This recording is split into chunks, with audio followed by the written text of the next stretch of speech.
नमस्कार, मैं हूँ डॉक्टर आशुतोष शर्मा, शिशु रोग विशेषज्ञ, थाटेपुर डिस्पेंसरी और एनआरसी इंचार्ज में पदस्थ हूँ। बाकी डॉक्टर साहब आप कुछ अपनी तरफ से बताना चाहोगे हमारे फॉलोअर्स को कि किस तरह से बच्चे को थोड़ा सा करना चाहिए शुरुआत के दिनों में, और क्या आपकी तरफ से कुछ नॉलेज है कि इस चीज को जरूर सावधानी से रखना चाहिए। बच्चे के लिए शुरुआती दिनों में हम लोग ने काफी अभी सवाल जो थे उसमें भी हमने काफी उसको कवर किया है।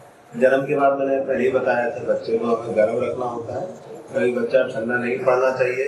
माँ बाप को जो रहता है कि गृह प्रवेश के साथ नहलाना है तो बड़ा सावधानी पूर्वक नहलाना होता है बच्चे को। अगर आप घर पर नहला रहे हैं बच्चे को तो सर्वप्रथम या तो उसका सर साफ करके उसको सुखा लें या फिर सबसे आखिरी में सर को धो, क्योंकि शरीर ठंडा नहीं पड़ना चाहिए। और कभी भी बच्चे को संभालना है, जब भी घर को उठाते हैं पहले उसकी गर्दन संभालें। गर्दन को 3 महीने में संभालना सीखता है तो जब भी उठाए पहले गर्दन के नीचे हाथ रखे बच्चे को।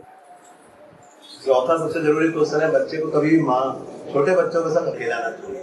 उसको खिलौने की तरह समझ के उसके साथ कैसे कुछ खेल सकते हैं जिससे उसको कहीं भी लचक आ सकती है, वो रुक सकता है। आज बस जरूरी सवाल है, बच्चे को उसकी आवश्यकता अनुसार दूध पिलाएं और जब 6 महीने तक केवल माँ का दूध पिलाना है और दूध रात में भी कम से कम 2 से 3 बार पिलाना है।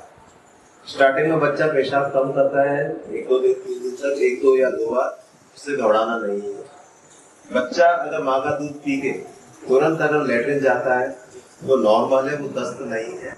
उसके लिए ज्यादा सलाह ज्यादा दवाइयाँ कराना की आवश्यकता नहीं है।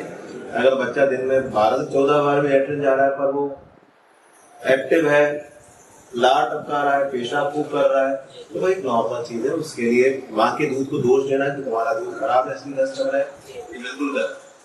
माँ को एक अच्छे माहौल में रखना जरूरी है और हमें जेंडर वाइज नहीं होना है। सबसे जरूरी चीज हमारे अभी भी दुर्भाग्य से ऐसा माहौल है कि अगर लड़का होता है तो माँ की ज्यादा केयर होती है, लड़की होती है तो कम केयर होती है। वो नहीं रखना है, माँ ही है, उसने अगर एक बच्चे को जन्म दिया है तो उसको भी एक हेल्दी एनवायरनमेंट, मोटिवेटेड एनवायरनमेंट। धन्यवाद। धन्यवाद।